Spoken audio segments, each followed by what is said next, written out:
আল্লাহ আল্লাহ আল্লাহ লা ইলাহা ইল্লাহ আল্লাহ আল্লাহ আল্লাহ লা ইলাহা ইল্লাহ মনে চায় ওড়িয়া যাইতাম সোনার মদিনায় হায়রে অবুঝ মনে রে বোঝাই যত সে তো বুঝে না নবীজি আল্লাহ আল্লাহ আল্লাহ লা ইলাহা ইল্লাল্লাহ লা ইলাহা ইল্লাল্লাহ মুহাম্মাদুর রাসূলুল্লাহ সাল্লাল্লাহু আলাইহি ওয়াসাল্লাম জোরে জোরে বলেন আলহামদুলিল্লাহ আলহামদুলিল্লাহ।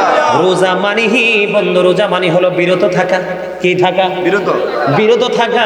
বলে হুজুর কোন কোন জায়গা থেকে বিরত থাকবো? আপনি বন্ধু সেহরি খাওয়ার পরে মাগরিবের আজান ইফতারি টাইম না হওয়া পর্যন্ত কোনো কিছু পানাহার করতে পারবেন না, মানে খাবার থেকে বিরত থাকতে হবে। তার পাশাপাশি বন্ধু এই সময়ের মধ্যে স্ত্রী সহবাস করা থেকে দূরে থাকতে হবে, তাহলে আপনি হবেন রোজাদার। ঠিক কিনা বলেন? রোজা মানে হলো বিরত থাকা। স্ত্রীর দিকে যাওয়া যাবে না, স্ত্রীর কাছে যাওয়া যাবে না, সহবাস করা যাবে না বন্ধু, কোনো খাবার ভক্ষণ করা যাবে না। প্রত্যেকটা আমলের বন্ধু, প্রত্যেকটা কাজের কিন্তু একটা সিস্টেম থাকে। থাকে কি থাকে না? আর জোরে বলেন থাকে কি থাকে না? তেমনি বন্ধু আপনি শুধু পানাহার ত্যাগ করলেন, স্ত্রী সহবাস থেকে দূরে থাকলেন, আপনি কিন্তু পরিপূর্ণ রোজাদার হতে পারবেন না। আপনাকে আরো অনেক জায়গা থেকে একটু দূরে থাকতে হবে। কারো বদনাম করা যাবে না, কারো গীবত করা যাবে না, কারো গালাগালি, কাউকে গালাগাল দেওয়া যাবে না বন্ধু। হারাম কোনো খাবার খাওয়া যাবে না। এই ধরনের নোংরা কাজগুলো, স্ত্রী সহবাস এবং খাবার ভক্ষণ করা থেকে বিরত থেকে, এই ধরনের কাজগুলো থেকে যখন আপনি বিরত থাকতে পারবেন, তাহলে আপনি হয়ে যাবেন ধন্য। আপনার রোজা বন্ধু কাজে লেগে যাবে। জোরে জোরে বলুন আলহামদুলিল্লাহ। আল্লাহ যেন আমাদেরকে কবুল করে নেয়। জোরে জোরে বলেন আমিন। আর জোরে বলেন না আমিন। ও বন্ধু এবার একটা জায়গায় আসবো, রোজার ফজিলত, রোজার নিয়ামত, রোজার বরকত বন্ধু আরো বাকি রয়েছে। যাব কি যাব না? দিনের বেলা রোজা রাখবো, এটা আমাদের জন্য ফরজ। কি নোংরা যত কাজ কর্ম আছে, নোংরা কাজ থেকে আমরা দূরে থাকবো। ঠিক কিনা বলেন? তাহলে আমরা রোজা দিনের ভাগটা বন্ধ আমরা রোজা রাখলাম। রোজা রাখার পরে রাত্র যখন সেহরি যখন খাবো, সালাতুল ইশার জামাত আজান যখন হবে, তখন আমাদেরকে একটা কাজ করতে হবে, তারাবি নামাজ। আরো জোরে বলেন, আর জোরে বলেন না। তারাবি নিয়ে বন্ধু একটু কথা বলার দরকার আছে না নাই? এটা কিন্তু আর একটা পাঠ। দিন কিন্তু বাইর হয়ে গেল, দিন থেকে আমি বাইর হয়ে গেছি। পরে রোজার ফজিলত নিয়ে যখন আলোচনা করব, তখন আমি আবার ওখানে ফিরে যাব বন্ধু। তারাবি নামাজ নিয়ে আমি আপনাদের সামনে একটা আলোচনা করব। সকল সাহাবায়ে কেরাম ঐক্যমত হয়েছেন বন্ধু, তারাবি নামাজ 20 রাকাত। আর জোরে বলেন না 20 রাকাত। وإجماع الصحابة على أن التراويح 20 ركعة। ঠিক কিনা হুজুর? আমার সকল প্রিয় সাহাবায়ে কেরাম ঐক্যমত হয়েছে, তারাবি নামাজ কয় রাকাত? 20 রাকাত। এখন বন্ধু নাপিত মার্কা কিছু মৌলবি বের হয়েছে। কি মার্কা? নাপিত। বলে হুজুর নাপিত কেন বললেন, অন্য কিছু বললেন না কেন? কারণ আমরা যখন লম্বা চুলগুলো নিয়ে যাই, নাপিতের কাছে কাইটটা ছোট করে দেয়। কথা বল না কেন? চুল কাটা যখন কমপ্লিট হয়, দাড়িগুলো একটু বড় থাকলে কয় হুজুর এই জায়গাটা একটু ছোট করে দেই। ঠিক কিনা বলে বন্ধু? সাহাবায়ে কেরাম দামি না বর্তমান যুগের কথিত ভুল ফতোয়া দেয় নেওয়ালা মৌলবীরা দামি? কথা বলেন না কেন? আমি কি বানাইয়া বলছি?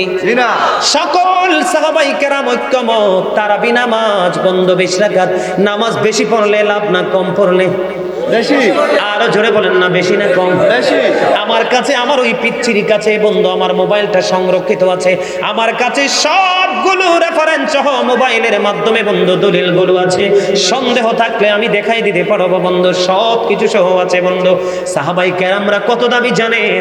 ও বন্ধু একটা সাহাবীর ঘোড়ার খুরার পায়ের নিচে একটা সাহাবী যে ঘোড়াটা ব্যবহার করেছে, মন দিয়ে শোনেন, ইসলামকে বোঝেন, তারা যে ভুল ফতোয়া দেয় ও বন্ধু, সাহাবীর ঘোড়ার খুরার নিচের 3 আঙ্গুলের এক চিমটি মাটি যদি এক পাল্লায় তুলে দেওয়া হয়, আর ওই বড় পীর আব্দুল কাদের জিলানী গাউসে পাক থেকে ধরে, খাজা গরিবের আওয়াজ থেকে ধরে, গোটা পৃথিবীর বুকে যত আলেম ওলামা, যত আল্লাহর ওলি বন্ধু পয়দা হবে, সবাইকে যদি একটি পাল্লায় তুলে দেওয়া হয়, তাহলে সাহাবায়ে কেরামের ঘোড়ার খুরার নিচের 3 আঙ্গুলের এক চিমটি মাটির ওজন ভারী হবে। জোরে জোরে সুবহানাল্লাহ। সকল সাহাবায়ে কেরাম ঐক্যমত হয়েছে তারাবি নামাজ 20 রাকাত। কয় রাকাত? 20 রাকাত। বন্ধুরে আমার, আবু দাউদ শরীফের মধ্যে এসেছে বন্ধু হাদিস খানা, হযরতে ওমর রাদিয়াল্লাহু তাআলা আনহু উবাই ইবনে কাবের পিছনে নামাজ পড়ার জন্য মানুষকে একত্রিত করলো। কি করলো? একত্রিত করলো। মানুষকে যখন একত্রিত করলো বন্ধু, উবাই ইবনে কাব ইমাম হয়ে 20 রাকাত তারাবি পড়ালেন। জোরে জোরে সুবহানাল্লাহ। আমার নবী বিতির নামাজ সহ 23 রাকাত নামাজ পড়েছে। কয় রাকাত? 23 রাকাত। এখন কিন্তু আমাদের দেশে বিতিরের নামাজ নিয়ে ঝগড়া হয়, মারামারি হয়। ওই যে ফালতু বক্তা, যে ফালতু বন্ধু ফতোয়া দিয়ে গেছে, এই ফতোয়া কিছু কিছু সুবিধাবাদী মুসলমান আছে না নাই? আছে। আরো জোরে কন্যা আছে। খাবারের প্লেট নিয়ে যখন বসে, ভাই আরো কিছু আসেনি দে, মুরগি খাইছে, গরু খাইছে, খাসি খাইছে, সব খাইছে, কয় আর আসেনি দে। ঠিক কিনা বলেন?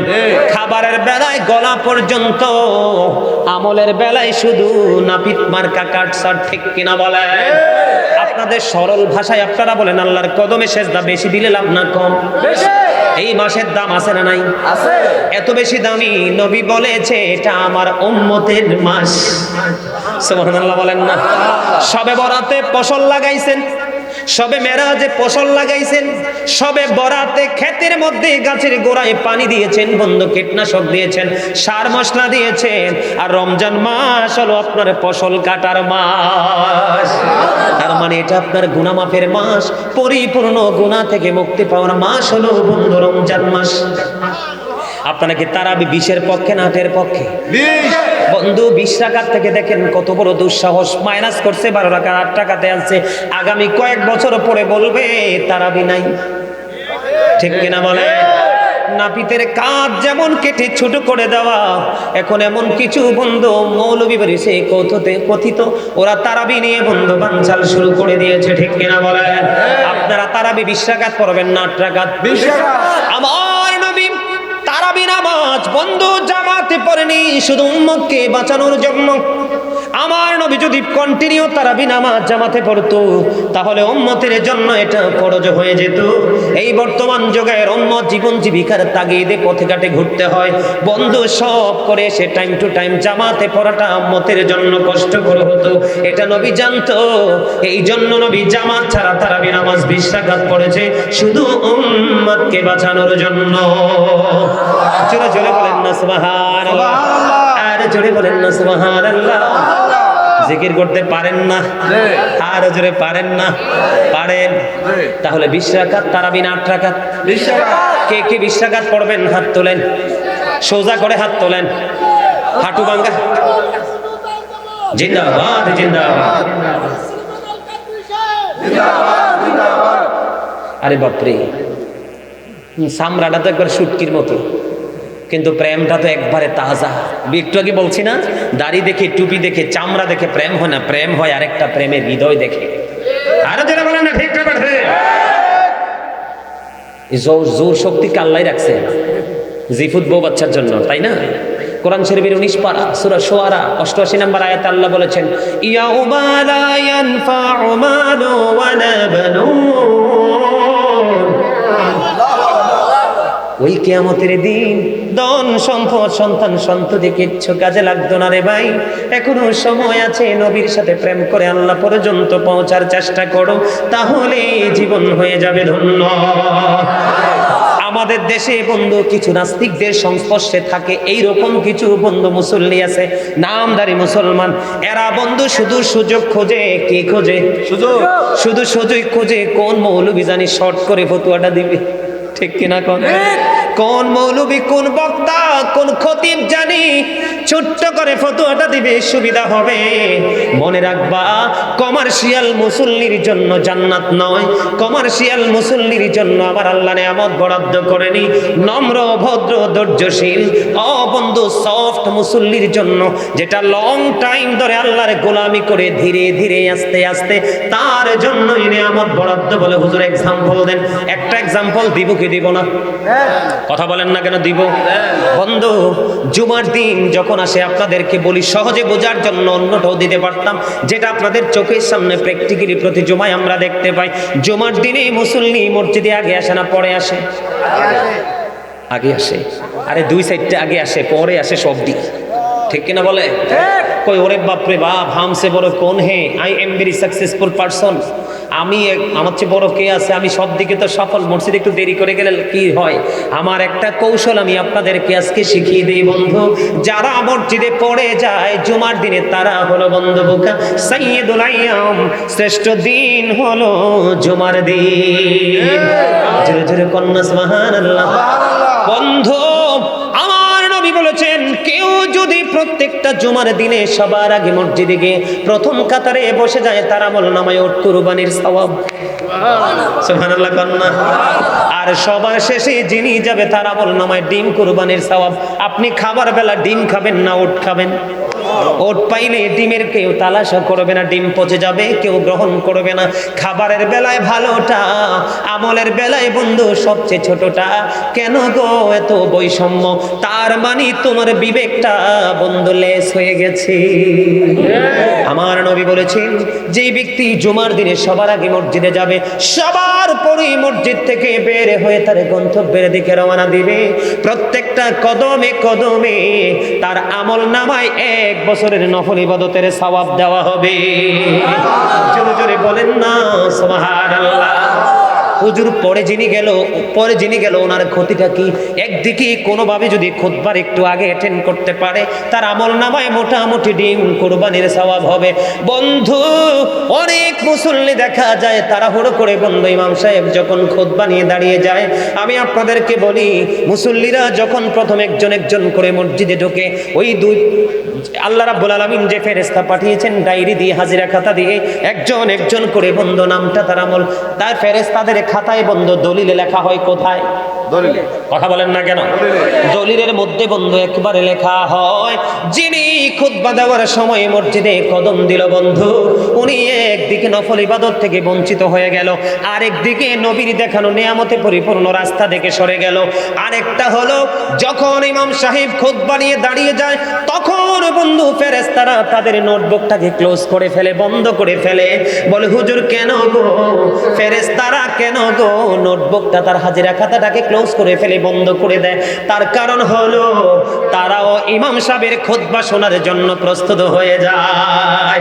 জোরে জোরে সুবহানাল্লাহ। তাহলে যিনি জুমার দিনে আগে যায় উনি লাভবান, যিনি কমার্শিয়াল ডিজিটাল ভাবে যায় উনি লাভবান, যেটা আগে যায়। এই জন্য বন্ধু, লং টাইম ধরে মালিকের গোলামি করো। তারাবি নামাজ কোন আলেমের কথা শুনবেন না, কোন মৌলবীর কথা শুনবেন না, তারা ইহুদি নাসারাদের দালাল, এরা বড় মুনাফিক। বলে হুজুর আপনি কেন বললেন? এটা আমার কথা না, নবী বলেছে কাল কিয়ামত সংগঠিত হওয়ার কিয়ামতের পূর্বক্ষণে পৃথিবীতে এমন মৌলবী বের হবে, তারা তাদের সুবিধার জন্য, স্বার্থের জন্য মন গড়া ফতোয়া দিয়ে দিয়ে সাধারণ মানুষগুলোকে বিভ্রান্ত করে দেবে। জোরে জোরে নাউজুবিল্লাহ। এই জন্য বন্ধু, যেই কোনো মৌলবীর ফতোয়া, দাড়ি টুপি থাকবে, লম্বা থাকবে, সব থাকবে, মেসওয়াক থাকবে বন্ধু, তারপরেও মান্য করা যাবে না, আপনি তাকে মানবেন।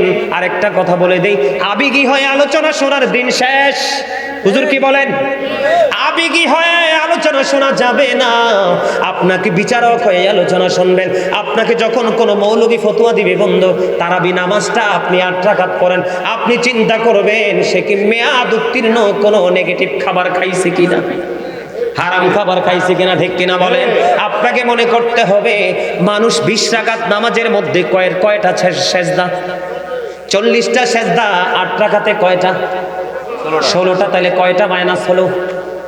24টা মাইনাস করে দিল। আপনাদেরকে মনে করতে হবে মেয়াদ উত্তীর্ণ হারাম খাবার খেয়েছে বেঈমান কাফির মুশরিকরা যেমনি ভাবে ইয়াজিদকে ইন্ধন দিয়ে রাসূলের কলিজার টুকরাকে ওই 61 হিজরিতে জান্নাতের সরদার যার নানার কারণে কুল কায়নাত সৃষ্টি, আমরাও সৃষ্টি, তাকে ফুরাত নদীর পানি দেয়নি পশু পাখি নাপাক প্রাণী ও বন্দী ইহুদি নাসারারা সেই পানি পান করলো। ইয়াজিদকে ইন্ধন দিয়েছিল তাদেরকে হত্যা করার জন্য, শহীদ করে দিল বন্ধু। যুগে যুগে সেই ধারাবাহিকতায় আজকেও বন্ধু ইহুদিদের দালাল আমাদের মতো আছে। সাবধান। ঠিক কিনা বলেন? তারাবি কয় রাকাত পড়বেন? আওয়াজ দিয়ে বলেন কয় রাকাত? কয় রাকাত? আল্লাহ কবুল করুক, সকলে বলেন আমিন। বন্ধুরে আমার, আপনাদের বিবি যারা মহিলা সদস্য তাদের দিকেও নজর দিবেন, কারণ এখন চটি চটি বই দিয়ে বন্ধু মহিলাদের কিডিও ব্যবসা শুরু করেছে। আপনারা খোঁজ দিয়ে দেখবেন চটি চটি বই বন্ধু তাদের মন গড়া কথা লেখে লেখে চটি বই দিয়ে দিয়ে নারীদেরকে ঘরে ঢুকাইয়া দিচ্ছে। কারণ নারী হলো ফলের গাছ। ঠিক কিনা বলে? মায়ের ওদরে থেকে সন্তান সব ট্রেনিং দেয়। মায়ের ইমান আমল যদি ধ্বংস করতে পারে বাচ্চাটাও বন্ধু নেগেটিভ হয়ে আসবে। হাজার চেষ্টা করলেও মানুষ বানাতে পারবেন না। ঠিক কিনা বলে? তারাবি নামাজ। এবার আমি আপনাদেরকে মূলত রমজান মাস এবং তারাবি নিয়ে কথা বললাম। এবার আমি আপনাদেরকে আলোচনা শোনাবো বন্ধু রমজানের ফজিলত। রোজা রাখলে, রমজান মাসে আমল করলে কি ফায়দা আমরা পাবো? শুনতে রাজি আছেন না নাই? আর জোরে বলেন না আছেন নাই? বন্ধু রমজান মাসে আমলের কি ফজিলত? সর্বপ্রথম যদি আমি আপনাদেরকে বলি হাদিস শরীফের মধ্যে এসেছে, আমি বলছি না টপিকস আকারে ছোট্ট ছোট্ট করে আলোচনা শোনাবো বন্ধু। আপনি যদি রমজান মাসে ছোট্ট একটা আমল যদি আপনি করেন তাহলে আপনার আমল নামায় একটা ফরজ আমলের সওয়াব দেওয়া হবে। জোরে কন্যা সুবহানাল্লাহ। আর জোরে বলেন না সুবহানাল্লাহ। কি হবে? আপনি যখন নরমাল ইবাদত আমরা করি না, নরমাল আমল করি না, শুধুমাত্র রমজান মাসে উম্মতকে বলে হুজুর আমাদের জন্য এত বেনিফিট কেন, এত নিয়ামত কেন? কারণ অন্যান্য নবীর উম্মতেরা অনেক লং টাইম পৃথিবীতে বেঁচে ছিল। ঠিক কিনা? আখিরি নবীর উম্মত অল্প সময় বন্ধু পৃথিবীতে বেঁচে থেকে তারা চলে যায়। কাল কিয়ামতের দিন তারা যেন বলতে না পারে যে আমরা তো অল্প সময় পাইছি রে মনিব, আমল করতে পারেনি। অন্য নবীর উম্মতেরা তো তারা লং টাইম আমল করতে পেরেছে, লং সময় বেঁচে ছিল। এই জন্য আল্লাহ রাব্বুল আলামিন আখির নবীর উম্মতের জন্য অল্প সময় অনেক বেশি নেক হাসিল করার জন্য সুযোগ করে দিয়েছে। আপনি যখন ছোট্ট একটা আমল করবেন বন্ধু আপনার আমল নামায় একটা ফরজ ইবাদতের সওয়াব দেওয়া হবে। আপনি যদি রমজান মাসে একটা ফরজ আমল করতে পারেন তাহলে আপনার আমল নামায় 70টা ফরজ আমলের সওয়াব দেওয়া হবে। জোরে জোরে সুবহানাল্লাহ। আর জোরে বলেন না সুবহানাল্লাহ। বন্ধু হাদিস শরীফের মধ্যে এসেছে 70 থেকে বান্দার আমলটাকে 700 গুণ পর্যন্ত বাড়িয়ে দেওয়া হবে। আর জোরে কন্যা সুবহানাল্লাহ। এটা শুধু আখিরি নবীর উম্মতের জন্য, প্রেমিক উম্মতের জন্য বন্ধু। এই জন্য বলছি আপনারা রমজান মাসে আমল করতে হবে বন্ধু খুব মজা করে। হাদিস শরীফের মধ্যে এসেছে আমার নবী আরো বলেছেন বন্ধু রমজান কাল কিয়ামতের দিন রোজা আল্লাহর দরবারে রোজাদার বান্দার জন্য আল্লাহর কাছে সুপারিশ করবে, মনিব আমি রোজার কারণে তোমার এই বান্দা তোমার কন্ডিশন মেনে সকল কাজ থেকে সে বিরত ছিল। আর কোরআন আল্লাহর কাছে নালিশ দরখাস্ত করবে আপনার আমার পক্ষ হয়ে। কোরআন ডেকে ডেকে বলবে মনিব আমি তাকে রাতে ঘুম থেকে বিরত রেখেছি। জোরে জোরে সুবহানাল্লাহ। রমজান আল্লাহর কাছে দরখাস্ত করবে এবং বন্ধু কোরআন আল্লাহর কাছে দরখাস্ত করবে। আমার নবী জানিয়ে দিয়েছেন রোজা এবং কোরআনের সুপারিশ আল্লাহ কবুল করবে। জোরে জোরে সুবহানাল্লাহ। আর জোরে বলেন না সুবহানাল্লাহ। এই জন্য বন্ধু আমাদের জন্য বড় নিয়ামত কিনা? আর জোরে কন্যা নিয়ামত কিনা? ছোট্ট একটা আমল করলে ফরজের সওয়াব, একটা ফরজ করলে 70টা ফরজের সওয়াব। আর এই 70 থেকে আল্লাহ এই 700 গুণ পর্যন্ত বাড়িয়ে দিবে। জোরে জোরে কন্যা সুবহানাল্লাহ। আর জোরে মহাব্বতে বন্ধুরে আমার এই রোজা আমাদেরকে সুন্দর করে রাখার দরকার আছে না নাই?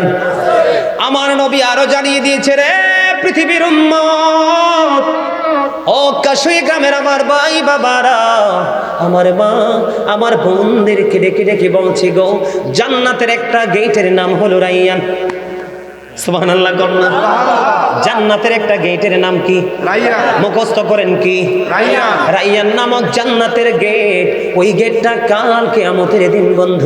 ওই রোজাদার আল্লাহর প্রিয় মাহবুব বান্দা, যিনি রোজাও রেখেছে বন্ধু সুন্দর করে, তারাবি নামাজ পড়েছে সুন্দর করে, কাউকে বকা দিল না, কাউকে গালিও দিল না, কারো বদনাম বন্ধ করলো না, কোনো কবিরা গুনাহ করলো না, হারাম কোনো খাবার বন্ধ খাইলো না, সকল ধরনের চোখের জবানের চিন্তার সব ধরনের নোংরামি থেকে বেঁচে থেকে সিয়াম সাধনা করে করে ও বন্ধু কবর পর্যন্ত পৌঁছে গেল। আল্লাহর হাবিব জানিয়ে দিয়েছেন বন্ধু, এই রাইয়ান নামক জান্নাতের গেটটাকে কিয়ামতের দিন ওপেন করে দেওয়া হবে, শুধুমাত্র রোজাদাররা সেই গেট দিয়ে প্রবেশ করবে। জোরে জোরে বলুন না সুবহানাল্লাহ। রমজান নিয়ে গজল শুনবেন নি? গাইতাম নি রে? গাইবেন? শুনবেন? এটা আমার এবারের লেখা ছোট্ট একটা গজল, শুনবেন? সবাই পারবেন গাইতে? এসেছে রমজান, এসেছে ভুবন, পাগল পাড়া মুমিন। এসেছে রমজান, এসেছে ভুবন, পাগল পাড়া মুমিন।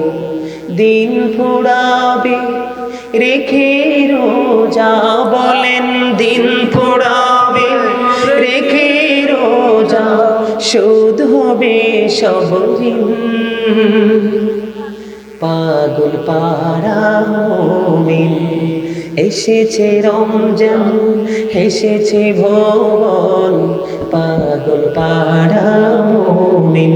বলেন এসেছে রমজান, এসেছে ভুবন, পাগল পাড়া মুমিন। দিন ফুরাবে রেখে রোজা, বলেন দিন ফুরাবে রেখে রোজা, শোধ হবে সব ঋণ। পাগল পাড়া মুমিন। দিওয়ানা হলো মুমিনেরা, করিতে মরণ রমজান। ঠিক কি বলেন? দিওয়ানা হলো মুমিনেরা, করিতে মরণ রমজান। রমজানেরই মধুর ছোঁয়ায়, বলেন রমজানেরই মধুর ছোঁয়ায়, পাপ হবে সব বিলীন। পাগল পাড়া মুমিন। বলেন এসেছে সবাই এসেছে রমজান, এসেছে ভুবন, পাগল পাড়া মুমিন। দিন ফুরাবে রেখে রোজা, বলেন দিন ফুরাবে রেখে রোজা, শোধ হবে সব ঋণ। পাগল পাড়া মুমিন। বলেন পাগল পাড়া মুমিন। এসেছে রমজান, বলেন না এসেছে রমজান, এসেছে ভুবন, পাগল পাড়া মুমিন। দিন ফুরাবে রেখে রোজা, শোধ হবে সব ঋণ। পাগল পাড়া মুমিন, পাগল পাড়া মুমিন। মারহাবা বলেন না? আরো জোরে, আরো জোরে। রাখিলে রোজা দিবা বাগে, রজনী যোগী তারাবি। রাখিলে রোজা দিবা বাগে, রজনী যোগী তারাবি। নূর নবীজির নূরের ছোঁয়ায়, বলেন নূর নবীজির নূরের ছোঁয়ায়, সুখ যে অনন্ত দিন। পাগল পাড়া মুমিন। বলেন পাগল পাড়া মুমিন। রাখিলে রোজা দিবা বাগে, রজনী যোগী তারাবি। নূর নবীজির নূরের ছোঁয়ায়, বলেন নূর নবীজির নূরের ছোঁয়ায়, সুখ যে অনন্ত দিন। পাগল পাড়া মুমিন, জোরে জোরে কন্যা মারহাবা। ভাল লাগছে না গজলটা? এই গত 2-3 দিন আগে লিখছি এটা। এত ব্যস্ততার মাঝেও ভাবতেছি রমজান নিয়ে, প্রতি বছরই একটা লিখি রমজান নিয়ে, তাই এই বছর 2-3 দিন আগে গজলটা লিখলাম, সুর দিলাম। ভাল লাগছে আপনাদের কাছে? যদি ভাল লাগে ওয়াজের শেষে আরেকবার গাইয়ে শোনাবো। ওমা রাজি হয় না তুই? কে রে রাজি হস না? কিনলে রে ভাই, হাদিয়া লাগবে না তো? দেখবা অনলাইনে যখন আসবে গজল, দেখবা গোটা পৃথিবীর মানুষ কত প্রাণ দিয়ে মন দিয়ে গজল শোনে। পাঠাবো জোরে, আরে জোরে, মহাব্বতে, আরেকটু মহাব্বতে। তাহলে রমজানের দরকার আছে না নাই? আমলের দরকার আছে না নাই? ইফতারের দরকার আছে না নাই? এবার বন্ধু আপনাদেরকে ছোট্ট করে আরেকটা টপিকস দিবে ইফতারে নিয়ে। বন্ধু, এখন বর্তমানে বাংলাদেশে কি চলতেছে? সব কিছু দূষিত। তরমুজ একটা মৌসুমী ফল, এটা পর্যন্ত খাইলে বন্ধু মানুষ অসুস্থ হয়ে যায়। আছে না নাই? আছে। মানুষ অসুস্থ হয়ে যায়, মৃত্যুর মুখে ঢলে পড়ে, কারণ সব কিছুর মধ্যে কেমিক্যাল। এটা আমার নবী জানতেন, এই জন্য নবী বন্ধু জানিয়ে দিয়েছে, উম্মতদেরকে জানিয়ে দিয়েছে, তোমরা সারা দিন আল্লাহর বিধান মেনে রোজা রাখবা। যখন তোমরা ইফতারি করবা, ইফতারিটা করবে তোমরা কি দিয়ে? খেজুর দিয়ে। আর জোরে কন্যা সুবহানাল্লাহ। সবার গড়ে বন্ধু ভালো ভালো দেখে বন্ধু খেজুর কিনে নিয়ে রাখবেন, ইফতারি করবা খেজুর দিয়ে। ও বন্ধু বলে, হুজুর খেজুর যদি না পাই গো কি করব? নবী পরবর্তী অপশন জানিয়ে দিয়েছে, খেজুর যদি না পাও তাহলে তোমরা কি করবে? পানি দিয়ে ইফতারি করবে। জোরে জোরে সুবহানাল্লাহ। এখন যে আমরা যে শরবত খাই, ট্যাং, এগুলোর মধ্যে প্রচুর পরিমাণ মেডিসিন। যদি শরবত খাওয়ার কারো অভ্যাস থাকে বন্ধু, এই ট্যাং ঠং না কিনে আমি আপনাদেরকে একটা উপদেশ দিব, লেবু কিনে নেবেন। কারণ লেবু কিন্তু আপনার বডির দারোয়ান, বুঝেন নাই? এখন মিষ্টি খাওয়া থেকে দূরে থাকতে হবে। টক যত বলে হুজুর খালি পেট গ্যাস্ট্রিক হবে, যদি খালি পেট গ্যাস্ট্রিক হওয়ার সম্ভাবনা থাকে বন্ধু, তাহলে আগে খেজুর খাবেন, না হয় সাদা পানি খাবেন, শুকনো কিছু ঘরের তৈরি কিছু খাবার খাবেন।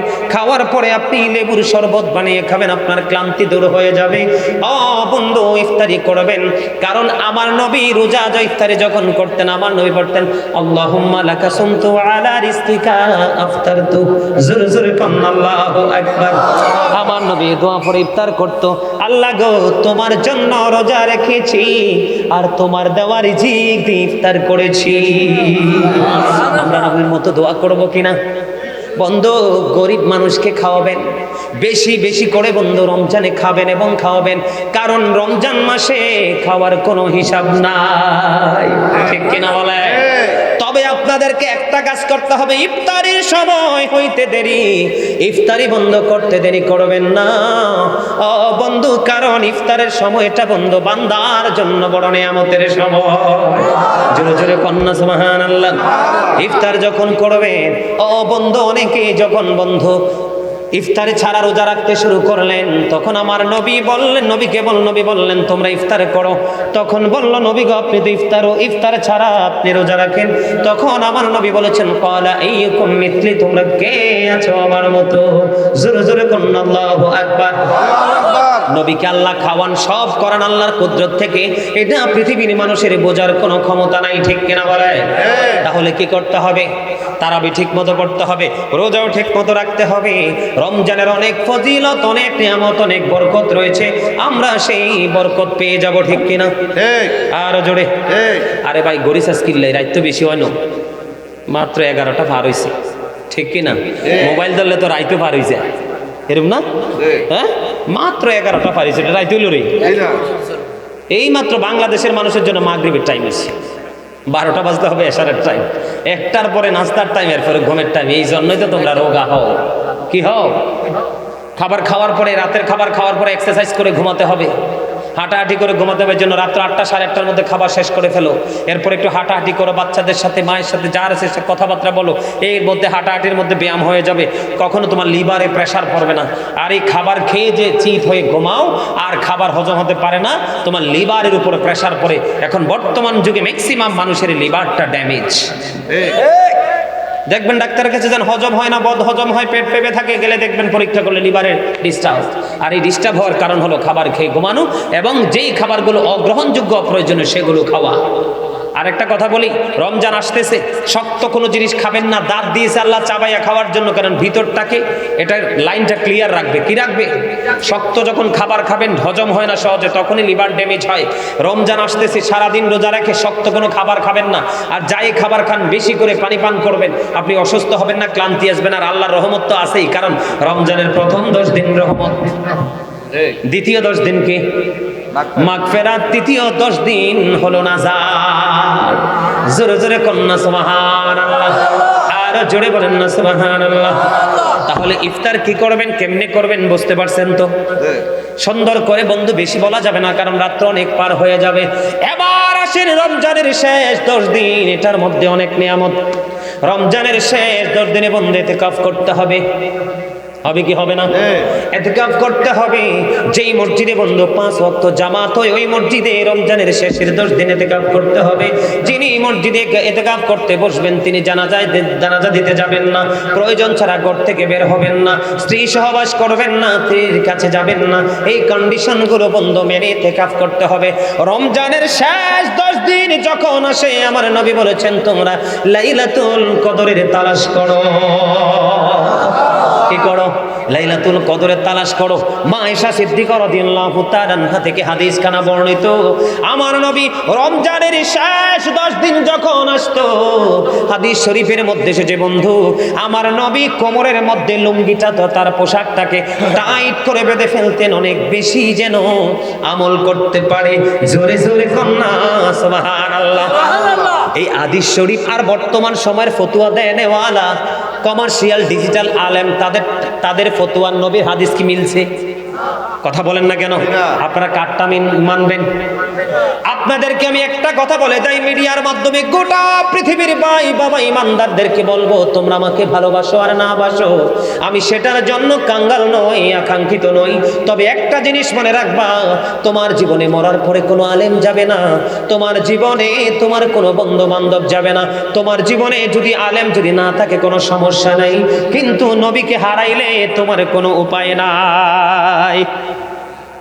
গীতা ওরে বাপ রে বাপ, ক্যাডারে লিখে দিছে এটা তো? সালাক আছে তো? কে লিখে দিছে? হ্যাঁ, ঠিক আছে ঠিক আছে, সুন্দর আছে, এই সুন্দর লেখা লেখছো, আমি রাজি আছি, শোনাবো, অসুবিধা নেই, তুমি মনে করে দিও আমারে। আমার কথা কি আপনারা বিরক্ত হন? মা আয়েশা সিদ্দিকা রাদিয়াল্লাহু তাআলা আনহাকে বলেছেন, নবীজি শক্ত করে কাপড় বেঁধে নিয়েছেন, যেন বেশি বেশি করে বন্ধু আমল করা যায়। জোরে জোরে কন্যা সুবহানাল্লাহ। রোজা ছাড়া কিন্তু ইতিকাফ হয় না। এখন মা বোনেরা বলবে, আমরা ইতিকাফ করতে চাই। মা আমার বোনেরা, তোমরাও ইতিকাফ করো, কারণ তোমরা করবে পর্দার ভিতরে। তোমরা তোমাদের ঘরে, তোমাদের বাড়িতে একটা রুমকে তুমি ইতিকাফের জন্য বাছাই করে নাও, তুমিও ইতিকাফ করতে পারবা। সুবহানাল্লাহ বলেন আরো জোরে। বেশি বেশি করে বন্ধু শেষ 10 দিনে বন্ধু ইবাদত করবেন, মসজিদে ইতিকাফ করবেন, আপনার জীবনের গুনাহগুলো আমার আল্লাহ মাফ করে দিবে, আপনাকে পরিপূর্ণ পরিত্রাণ মুক্তি দিয়ে দিবে। এর মধ্যে আছে একটা রাত্র লাইলাতুল কদরের রাত। এই লাইলাতুল কদরের রাত্রিতে বন্ধু আল্লাহ কোরআন নাযিল করেছে, যেই রাত 1000 মাস চাইতে উত্তম। জোরে জোরে কন্যা সুবহানাল্লাহ, আরো জোরে বলেন না সুবহানাল্লাহ। এই রজনীতে ফেরেশতারা আসে বন্ধু পৃথিবীর বুকে। কোথায়? ফেরেশতারা পৃথিবীর বুকে আসে। আল্লাহর প্রিয় বান্দা সন্ধ্যা থেকে ফজরের আগ পর্যন্ত আমলে নিয়োজিত থাকবে। আল্লাহর রহমতের ফেরেশতারা আল্লাহর প্রিয় বান্দার সাথে মুসাফা করবে। বলে হুজুর, মুসাফা যে করবে এটা আমরা কেমন করে বুঝতে পারবো? এটা বোঝার একটা মাত্র উপায় হলো, বান্দার চক্ষু দিয়ে যখন পানি বের হয়ে যাবে বন্ধু, তখনই মনে করবা রহমতের ফেরেশতার সাথে তোমার মুসাফা হয়ে গেছে, তোমার ডাক আল্লাহ কবুল করেছে। জোরে জোরে কন্যা সুবহানাল্লাহ।